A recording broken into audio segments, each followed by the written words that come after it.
our next topic is going to be computational aeroacoustics. We have enough of the background of the governing equations now to then try to start solving it computationally. So we are going to follow this excellent book by Chris Tam, Computational Aeroacoustics, a wave number approach. So he developed the backbone numerical methods for computational aeroacoustics, and this book is a very nice treatment of that. It is quite dense. He's an applied mathematician, but it is what we have, okay? And we are going to follow this book quite closely. In particular, the first chapter is on, so this is how the book looks, you can find it, and the first chapter is on finite difference equations. So we do not have much background in finite difference equations in your training. So I'm going to do a little bit of introduction to this because that is what we are going to solve at the end of the day when we do computational aeroacoustics.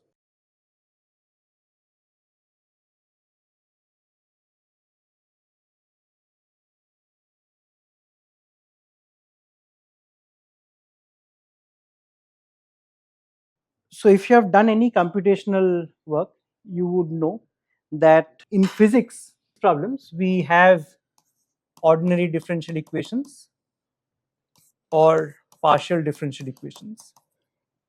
These are almost always continuous in space and time. So example is our wave equation itself, del 2 del t2 minus c naught square del 2 del x2 p prime equal to 0. This is our Cartesian 1D problem. We are assuming that this pressure fluctuation is a function of x and time, and it's a continuous function of x and time, so that all these partial derivatives are defined. However, when we try to solve problems which are more complicated, this one is very simple and we know the analytical solution, but we are wanting to solve more complicated problems. For example, you might want to solve, say, the linearized Euler equation, but without that uniform flow, under which you could break out Courvoisier's decomposition. Suppose you have got a case where it's not uniform flow.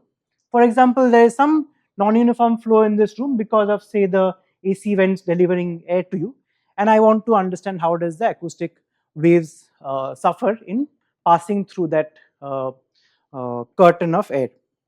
So in that case, I will not have a closed form solution. I have to go for more complicated approach, including computations. So whenever we try to do computations, we are now in a situation where we cannot expect to come up with a knowledge of the solution at all space and all time. That is too much to us. So we end up always having to discretize our world.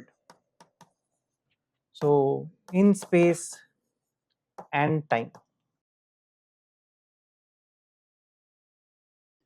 So when we do this discretization, that means we seek now, for example, we looked at that problem of a piston that was vibrating, and we could find the solution at any x location. You gave me a particular x location, I told you the solution there is u t minus x by c, that was the u prime.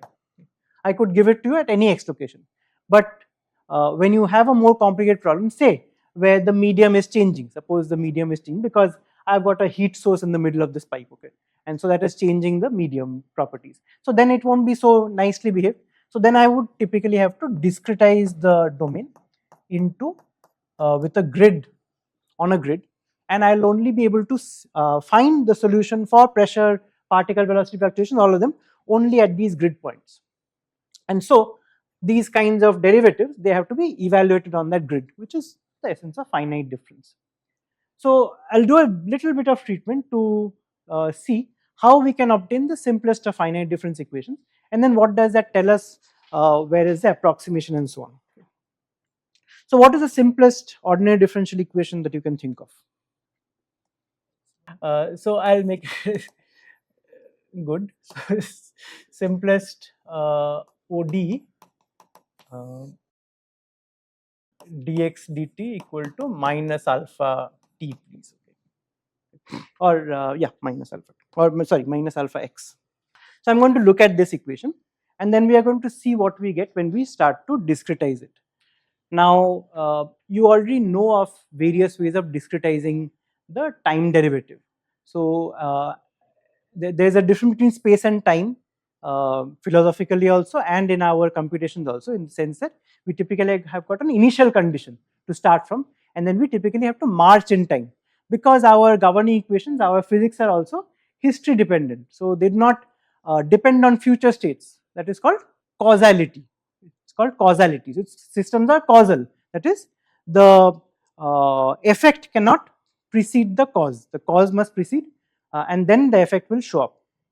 So, because of this natural physical physical reality, all our solutions are also, or our problems are also interested in being given an initial condition and then marching in time. So, you want to march the solution in time.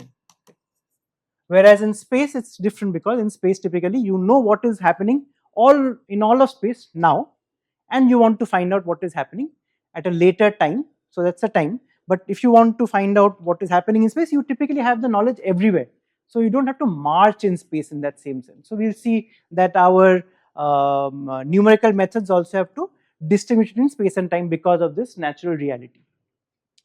So, in the interest of marching in time, what are your favorite solution approaches for this? Of course, you know the answer for this very simple case.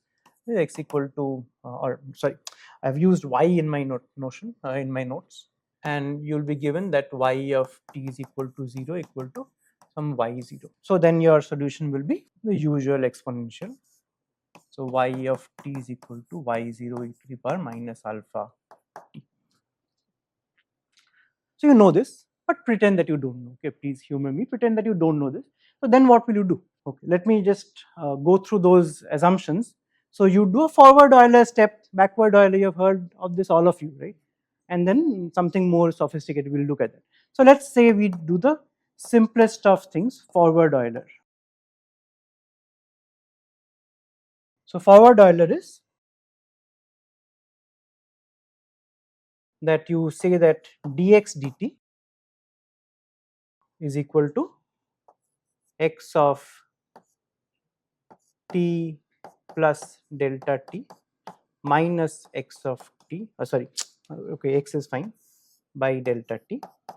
So you are now at time t, you want to march the solution or advance the solution by a delta t. So then you do the simplest of finite difference approximations of the derivative, where you look forward in time and you say that this is equal to, or in our case for the y variable. So then for dy dt is equal to minus alpha y, what we are meaning is that y at t plus delta t minus y at t by delta t is equal to minus alpha y of t. So that is the essence of forward Euler, that we are using the knowledge of the derivative at the current instant, thinking that that derivative prevails for the next delta t time. So this right hand side can be evaluated at the current time, and still it is a good approximation of what the derivative is going to be on the next delta t. So that now we can integrate this, or because it is algebraic now, so we can directly find the solution of this. So as a matter of notation, what we are going to do is we are going to assume fixed step size. You can have much more sophisticated variable step size integrators. We are not going to talk about that. They can be thought of as locally fixed step size. So our notation is going to be that y of t is equal to y of k delta t is equal to yk.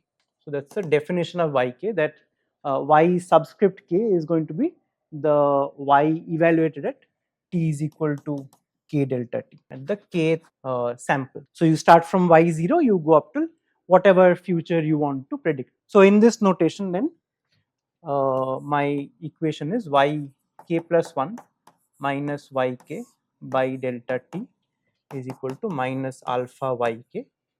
So that we have got yk plus 1 minus 1 minus alpha delta t yk is equal to 0. So this is an equation, an example of a finite difference equation. Similarly, if we do now a backward Euler, can you tell me how it will look like? So backward Euler, all of you know. What is backward Euler, Ujjwal? What are we assuming? Physically, what are we saying? So you say that dy dt is still approximately yk plus 1 minus yk. So this is evaluated at k delta t, but you set the left and the right hand side to be alpha yk plus 1. That is, you assume that whatever the derivative that is given by the original ordinary differential equation, that is prevailing throughout the time step delta t, but that derivative is determined by the future, the final derivative, not the initial derivative. And of course, there are some stability, numerical stability associated with this choice, but that we will not get into right now. So then what does the finite difference equation look like with this choice? So this is another apparently equivalent finite difference equation that is coming out of it. This is yk plus 1. Now it is having the coefficient of 1 plus alpha delta t minus yk equal to 0. So this is the backward Euler implementation. You can similarly do one other thing and say you do Crank-Nicholson. So all of you have heard of Crank-Nicholson, but may not remember. I also do not remember all the time. So what we are doing here is we are going to, so you can think of it as a graphical approach, that this is what you have, say this is k, and you want to reach here, and this is y as a function of k. So this is k, and you want to reach at y. What we have instead is not y, but dy. So as a function of k, and at this k value, my dy dt is known to be this much. At the next k plus 1 value, my dy dt is known to be this much. Given that I can suppose I can I do not know that as yet because I don't know the solution as yet always, but suppose I could express that at least notationally. So then what we do in the forward Euler is we say that over this period this guy prevails. Backward Euler is this one. So the derivative prevails over the step which is coming from the future derivative, and of course the Crank-Nicholson is going to do a bit better and say this is the derivative, the average of these two. So you're not going to find out the value, but instead what you're going to do is you're taking the average of it. So this is the Crank-Nicholson, you're taking the average value.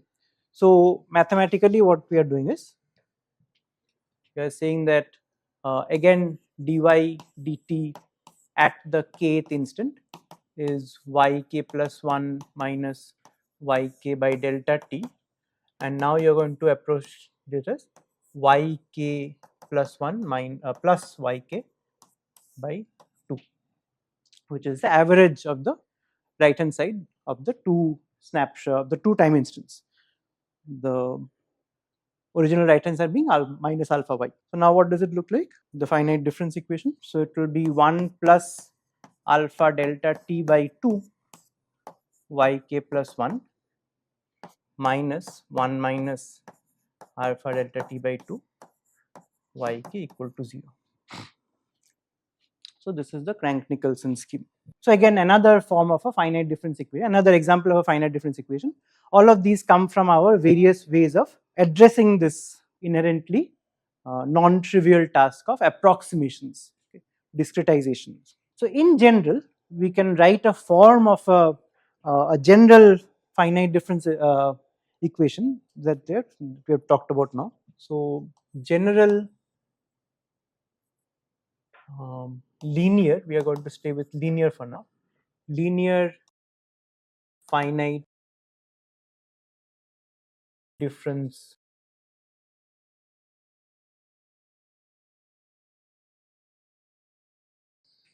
equation. So in the previous, I'll just write down the previous form. So we had yk plus 1 into some let's say beta plus gamma yk equal to 0. That was the kind of equations that we had.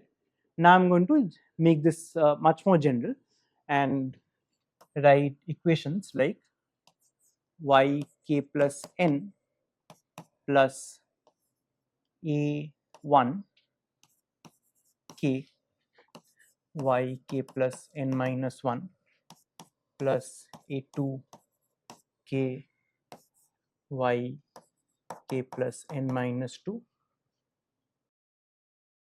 all the way to a n minus 1 k yk plus sorry k minus 1 sorry k plus 1 plus an k yk equal to some r.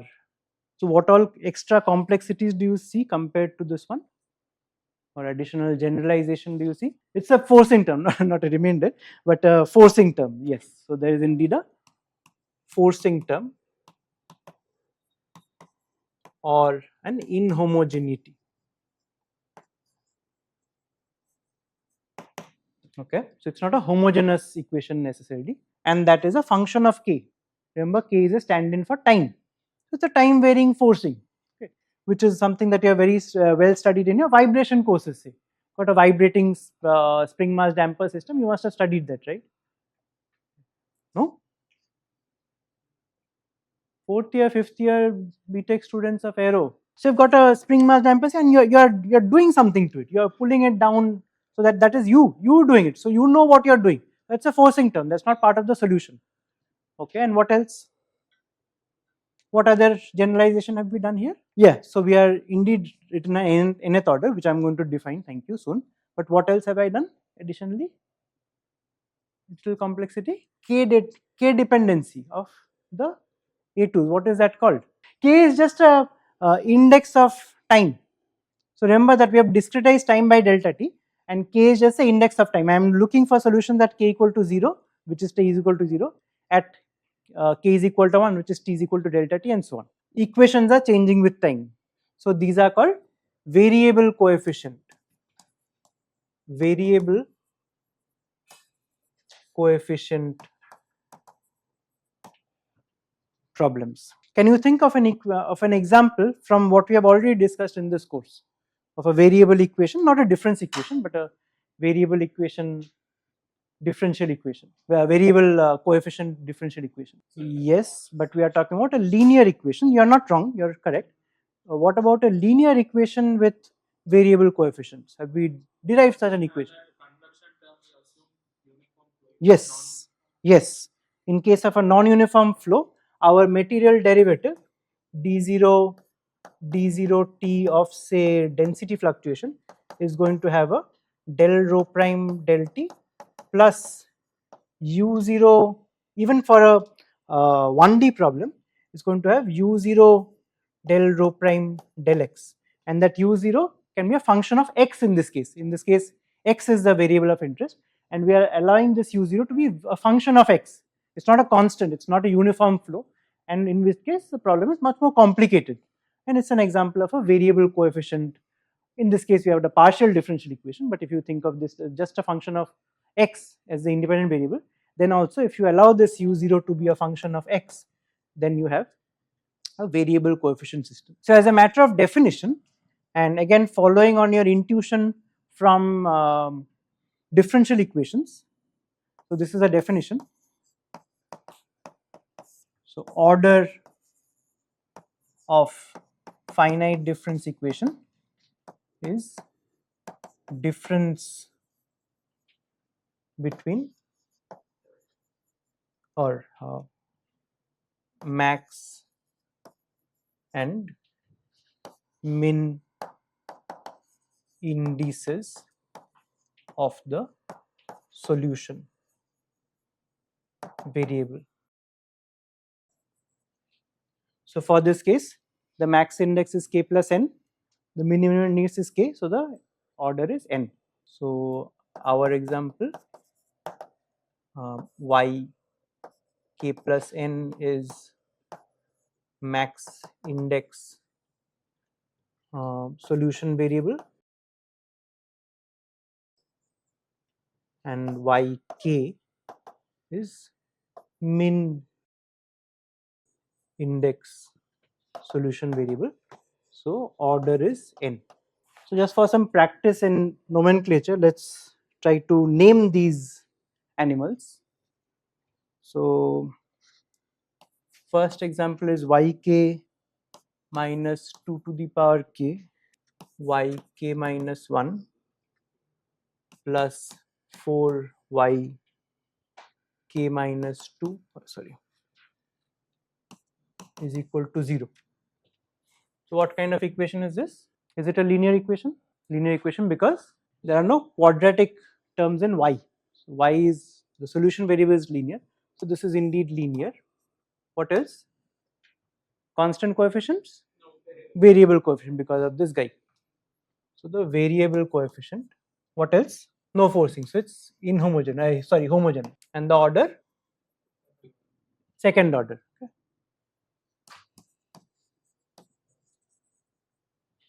Okay. Next, yk plus 1 minus 3yk minus 5 e to the power minus 2k equal to 0. So this is linear. Constant coefficients?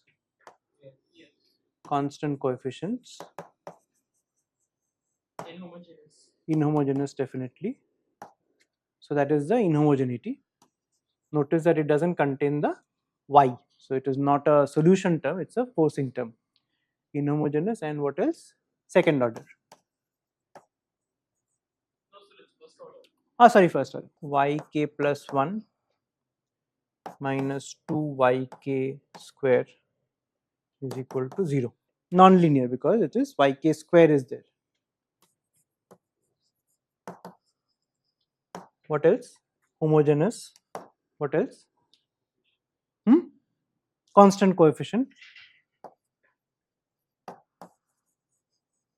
And first order. So that constant coefficient actually loses a bit of its charm because of the non-linearity. So now that is not as relevant. Inhomogeneous with you can do whatever. I have to think about whether it makes it linear. I have to think about whether it makes it linear or not. Okay. But yeah, if you can make it a linear, of course, that's the best thing. Another last example, yk plus 2 minus 2yk plus 1 plus yk minus sine 3k equal to 0. Got it all? So second order linear constant coefficient and homogeneous. So you have taken courses in ordinary differential equations, right? All of you are familiar with that. So it turns out that, and not very problematically, it turns out that the way of solving nice ordinary differential equations carries over to way of solving nice finite difference equations also, ordinary finite difference equations. So solutions can be written cleanly for linear constant coefficient. Homogeneous is okay, overrated somewhat. Finite difference equations. So for these, we can write solutions analytically. if you were able to do this analytically, then there wouldn't be any need for a computation. Not so. This is just to give you a mathematical background of what is going on. In reality, we will not have such things in a real computational problem. So we are talking about equation of this form: yk plus n plus a1 yk plus n minus 1. Notice that I have dropped the k dependency from a1, a2 yk plus n minus 2 all the way to a n minus 1 yk plus 1 plus a n yk equal to 0. So it's a homogeneous. So TAM gives out the various solutions of this, and they follow very closely what you already know from the theory of corresponding uh, linear constant coefficient homogeneous ordinary differential equations that you would already have studied. So there are three scenarios. Actually, it's just two, but so one is distinct roots. Or okay. So let me take a step back. So if you had a linear constant coefficient homogeneous ordinary differential equation, what would the general solution look like? So I'll so suppose we had corresponding nth order, so dn y dt n plus a1 dn minus 1 y dt n minus 1 plus all the way to a n minus 1 dy dt plus a n y is equal to 0. So that is the counterpart. So what is the general solution looking like? So the general solution is y is some c into e to the power lambda t. So it turns out that for our difference equation, we treat this quantity, in fact not exactly that quantity. So for our difference equation, we don't have t, instead we have got, instead of that, got lambda k delta t, right? So if it were a difference equation, we will have that. Now delta t is constant, and this c and lambda are constant that you have to solve for, that we will talk about soon. But we will write this as e to the power lambda delta t into k. Just interchange the order of the product, so that this quantity we will treat it as some r, a root. So we will write it in terms of r to the power k, c into r to the power k, where c is a constant that we will determine from the initial conditions.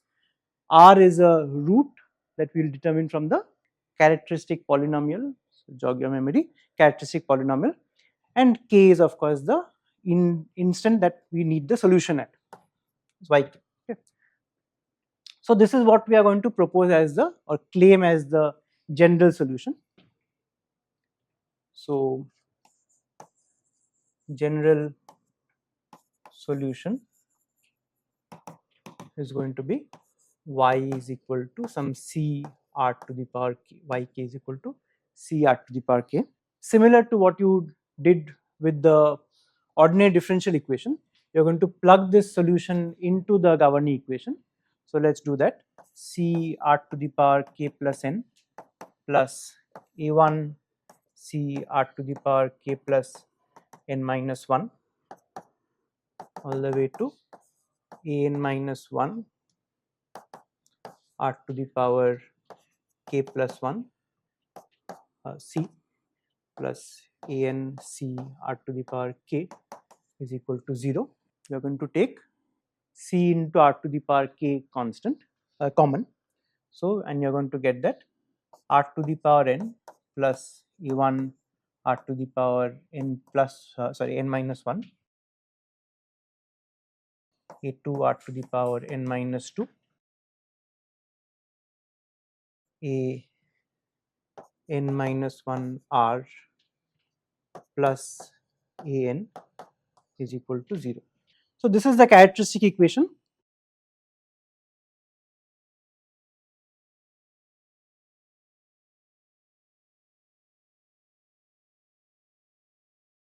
involving a nth order polynomial. So you would expect n roots. So there are n roots for R. So for the general solution for the overall problem, you will write that yk is equal to C1 R1 to the power k plus C2 R2 to the power k all the way to Cn Rn to the power k, where R1, R2, Rn, these are all the roots of this characteristic equation, n roots of the characteristic equation, R1, R2, Rn, n roots of the characteristic equation. So this particular expression only holds for the case of distinct roots. Again, this all follows from your knowledge of ordinary differential equation. So for distinct roots, there are n distinct solutions of the characteristic equation, and so you can write this solution indeed that it is indeed C1 R1 to the power k plus C2 R2 to the power k and all that. Okay. The one that I wrote previously, that is only true in this case. For repeated roots, we are not going to be too much worried about these details. This is mostly for us to understand what is going on. For repeated roots, it's a bit more complicated. So suppose R1 appears M1 times as a root, R2 appears M2 times as a root. So this M1 is a multiplicity,